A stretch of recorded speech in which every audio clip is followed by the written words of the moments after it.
Hiya, John. Hope you're having a nice night. It's Mark from the Fall here.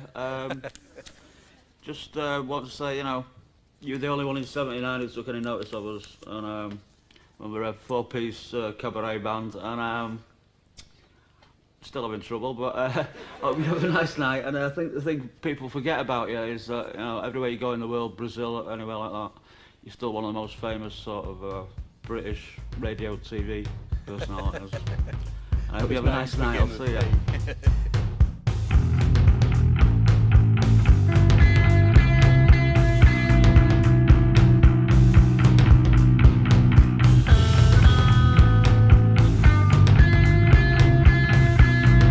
Yeah, we are the Fall and we are the best.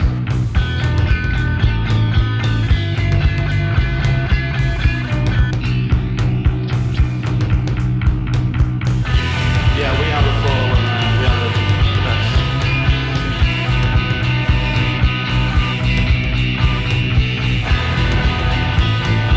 Yeah, we are the Fall and we are the best.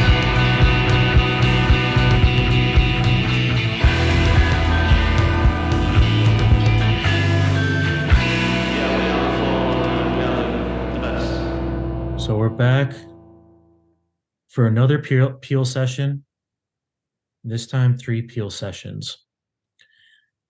And we're going to do this one a little bit different, where we're just going to hang in our dorm room, listen to a little bit of the radio, and experience the Fall in 1980 and 1981, play 3 peel sessions, session number 3, 4, and 5 in the peel collection.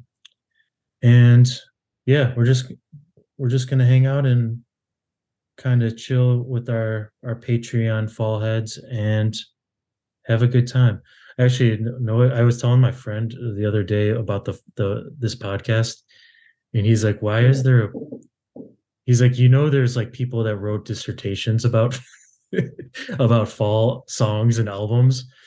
He's like, he wasn't like trying to deter us, but he's just saying, there's a lot of people out there that take this shit real serious. And I was like, yeah, but we're not trying to do graduate school. We're not trying to do graduate school, dissection. We're kind of like the undergraduate dorm room bong residue experience where you're just post class. We're just enjoying it. We're not reading into it, which I think will play better going forward if we like to read into it, but our reading into it is as purely, everyone that's it's pretty straightforward. Purely straightforward, purely American. No history really taken into account. Maybe a tiny bit of Googling, but yeah, no backstory. Pretty much you guys know what you're going to get at this point, and we thank you for following along with us. We do appreciate it. But you guys know that we're going to pretty much assume that all of Mark's lyrics are directly related to his life experiences. It's very straightforward. But that being said, these peel sessions are really good. And actually these 3 peel sessions we're going to listen to, the first one from September 1980, it gives us a nice balance of new stuff with old stuff, which is not that old relatively to when they're playing this, but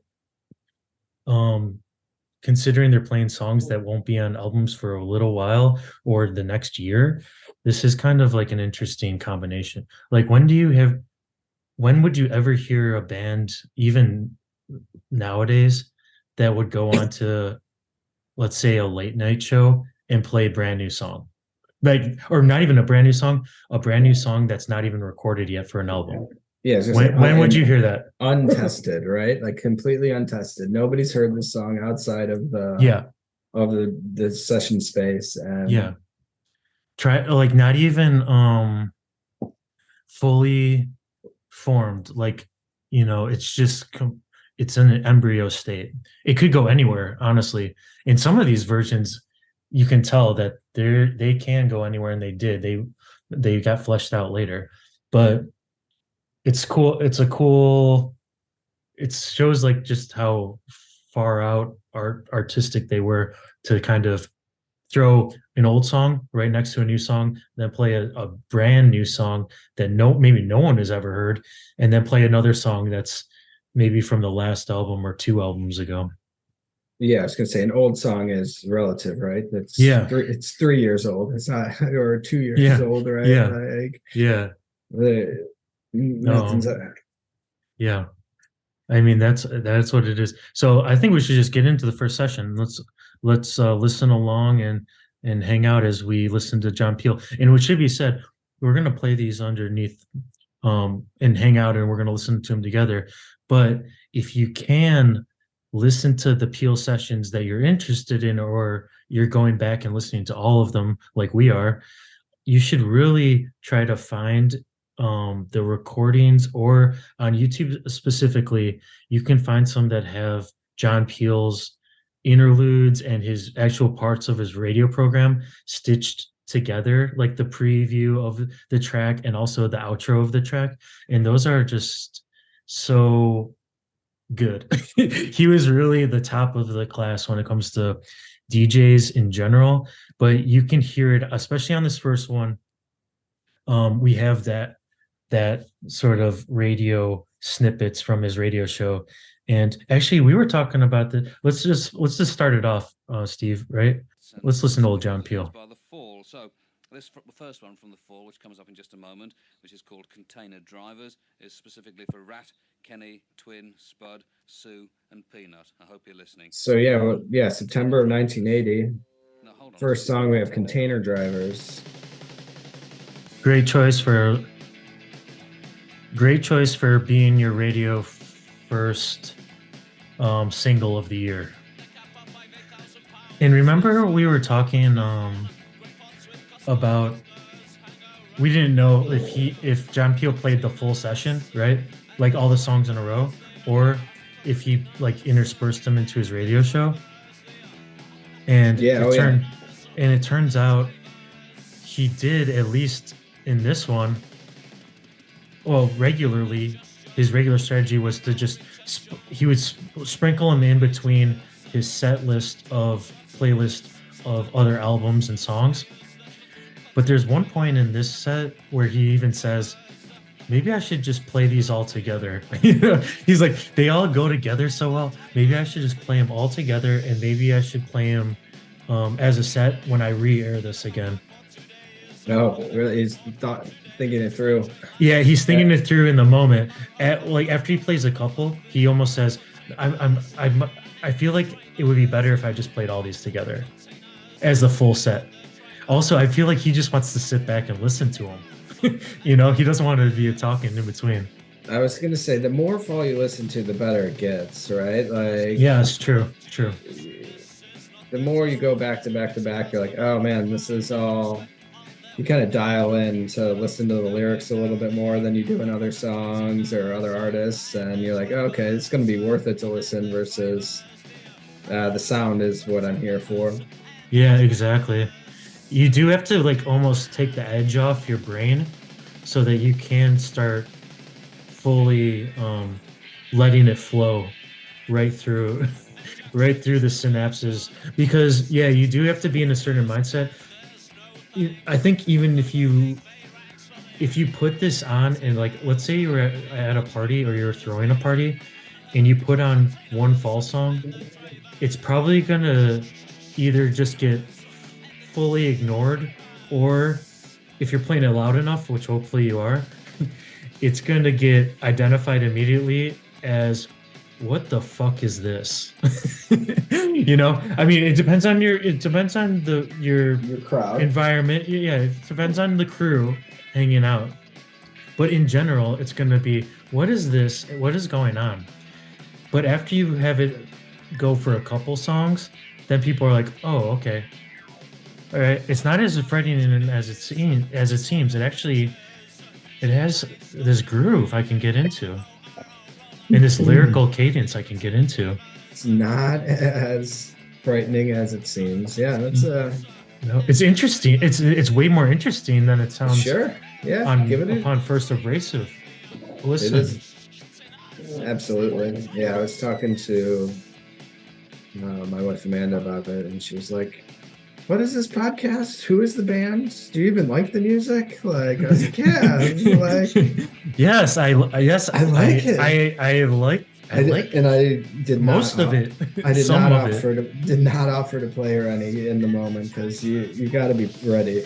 You have to be come ready to it. for I feel this. like you have to come to it on your own, don't you? You know, I don't think, yeah, actually, that's an interesting thing to think about too. I would like to hear from other fall heads out there that listen to this. How did you first listen? How did you first find out about the fall? Did you experience it mostly or find it mostly on your own? Or did someone show it to you? I think we have outside perspective as straight American, and this is a British band, you know. I feel like this is easier to come across on your own, or you hear one song and then you go on your own deep, right? Deep dive. Yeah, I mean, certainly as an American, nobody really is There's not a saying, lot "Oh, of the records to fall." find too. Yeah, no, you don't. Yeah, you're not flipping through and seeing a stack of them like unbought or anything like No, that. no. The only ones I could ever find were all the reissued ones. There's some 45s that in Chicago, we were actually looking it up the other day. There's some 45s in Chicago you can find that are crazy expensive now. And I don't remember seeing anything like that even like 10 years ago. I just don't remember it. Now we get a little John Peel interlude.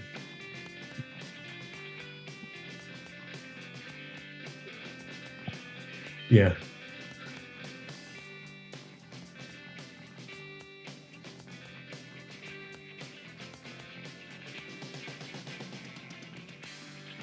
Yeah, so Jawbone and the air rifle. That's not going to be out until released on what Hex Induction Hour, right? Yeah. This one. So this is giving you a nice, like, almost 2 year, 2.5 year, right? advanced little thing, and a little bit, obviously, a little bit raw, but the soul is there, and it sounds good enough to play on the radio for millions of people. Yeah, I do like the Jawbone and the air rifle, just like melody. The way they sing it brings you in. It makes you a little bouncy.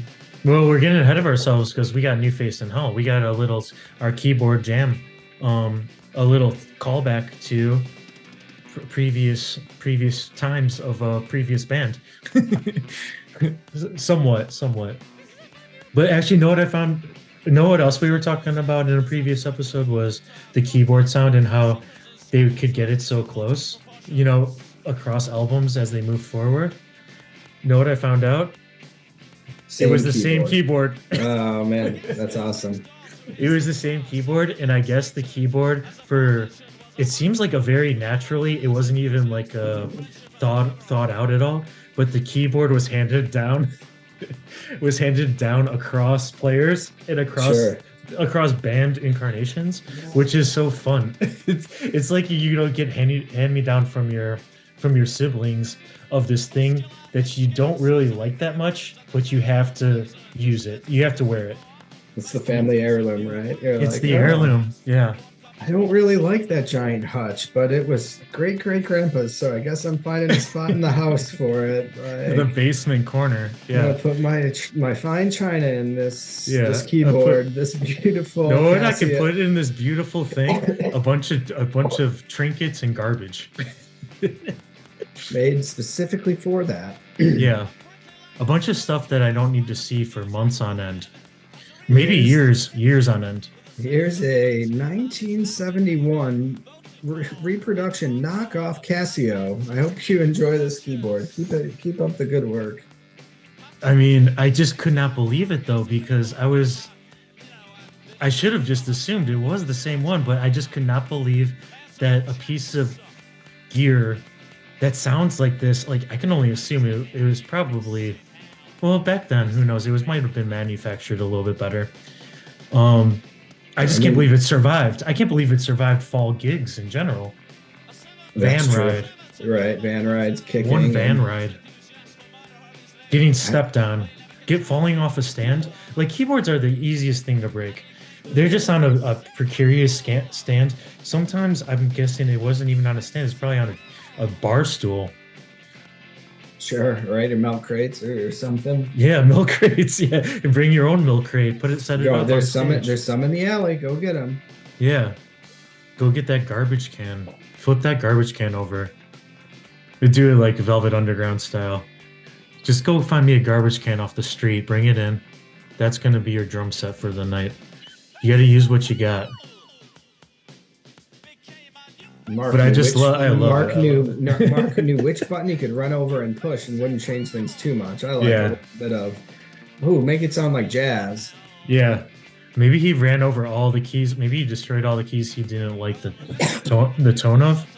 So then you get a little bit, actually maybe a lot of C, a C note, B note.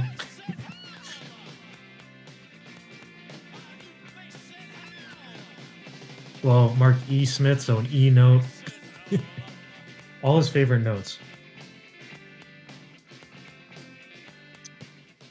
He's perfected the yell by this time, so it's a great choice, a great selection. And a little new Puritan now. Little new Puritan. What second mark are you at now? That's the fall. 1019. Steve Hanley bass, Mark Riley guitar, keyboard. What? I'm at 10.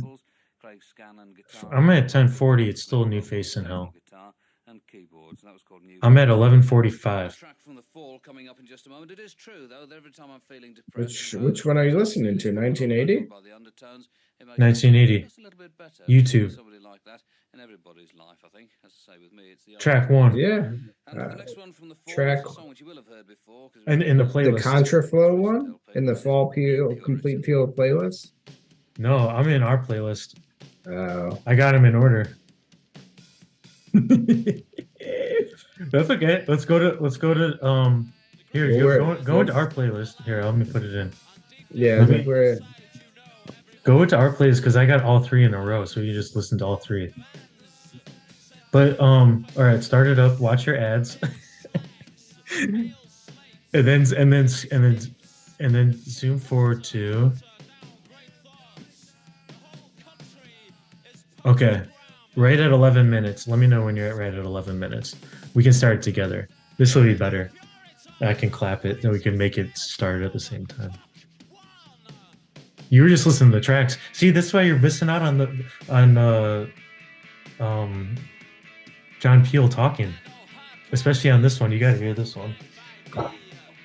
Then you can listen to all the rest on whatever that is.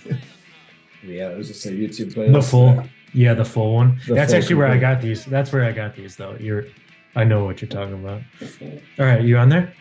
What are we going to? 11. Minutes? Good? Yeah, I'm good. 3, 2, 1, start it. All right, I'll just start from right there. All right, let's listen to old John Peel talk about New Puritan, which sounds way different than the Totals turns.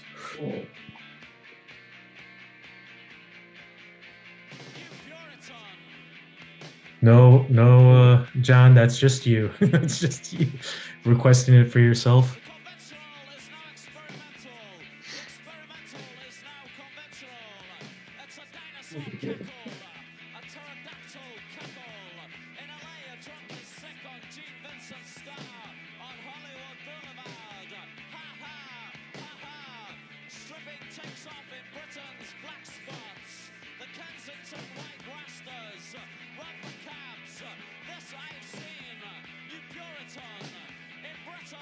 This one I actually like better than the album version. I don't know if you remember it had acoustic guitar, and it was very repetitive acoustic guitar, and with the full band, that was one of the few tracks they recorded, you know, not live.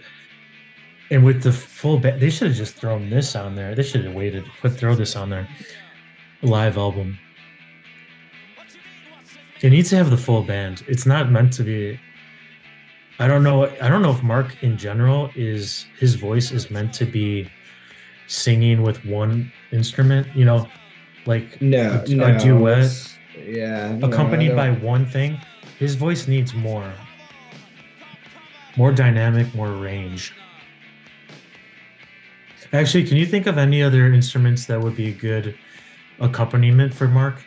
Well, He's really gone the traditional route. I read somewhere that in this next Peel session, the 1981, Dave Tucker is playing clarinet with them.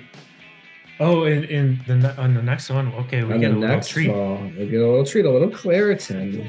Yeah, Or no, sorry, clarinet. we get a little Claritin Little drug. Claritin. Mark took a little bit of Claritin, so his nasal passages cleared up a little bit. His Sounds really allergies are clear. acting up, and then the clarinet popped out, blew a hole right through those eardrums. And that's what I want to talk to you about is our subscriber, our sponsor, Claritin. Yeah. Enjoy. When you're listening to The Fall and you're sniffling a lot, you need to reach for that Claritin.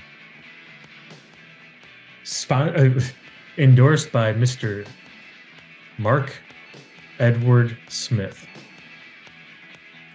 It's definitely worth buying the name brand Claritin. It's much better. Just do it. It's way better. It's way better. You got to trust the name brand. Got to get that recognition, just like the Roush Rumble. You got to get that name brand, pharmaceutical grade. Everything else is kind of just watered down.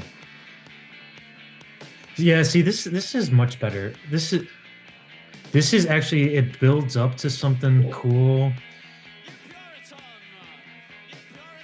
Actually, it builds up to another sort of like makes you extra anxious, which I like.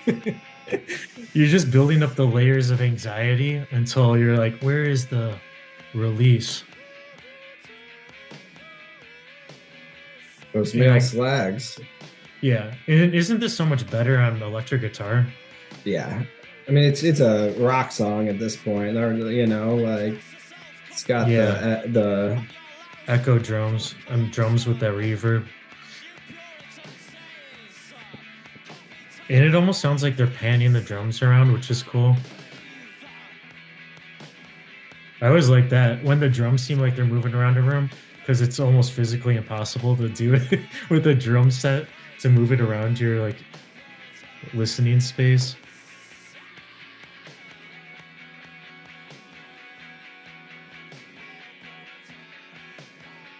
I gotta say,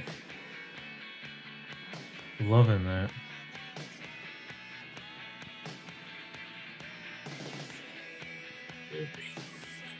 New Puritan.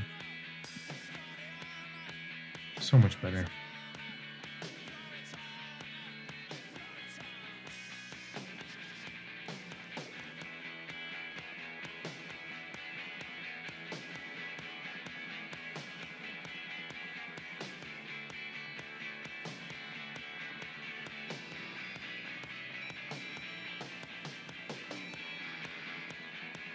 Also, they do this one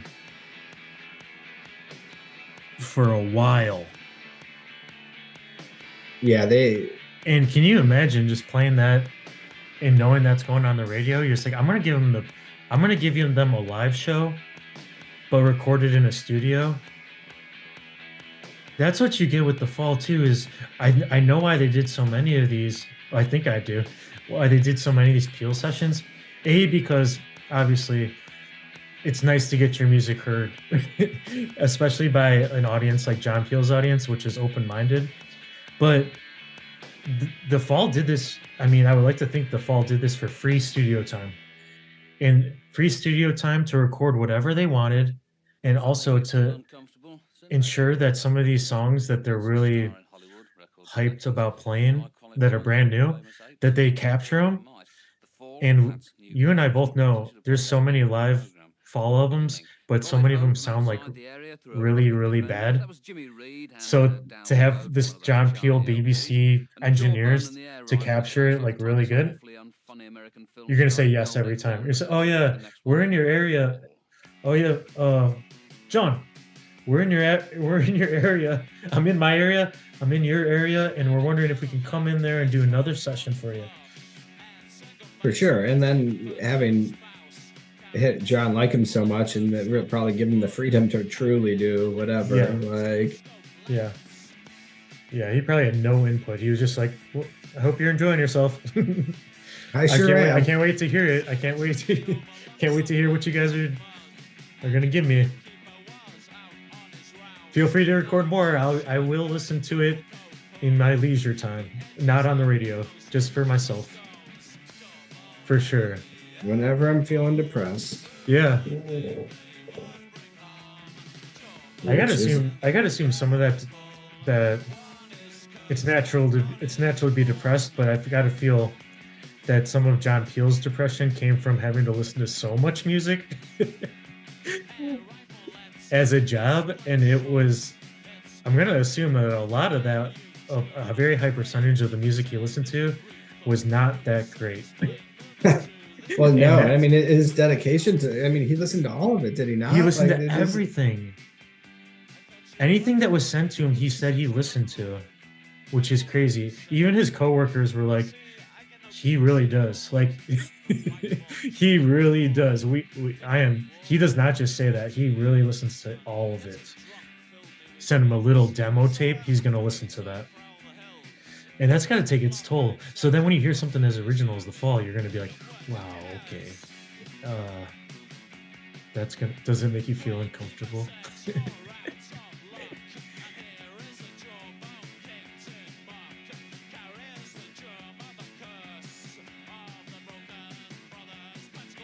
Yeah, that's a good ending song if you want it.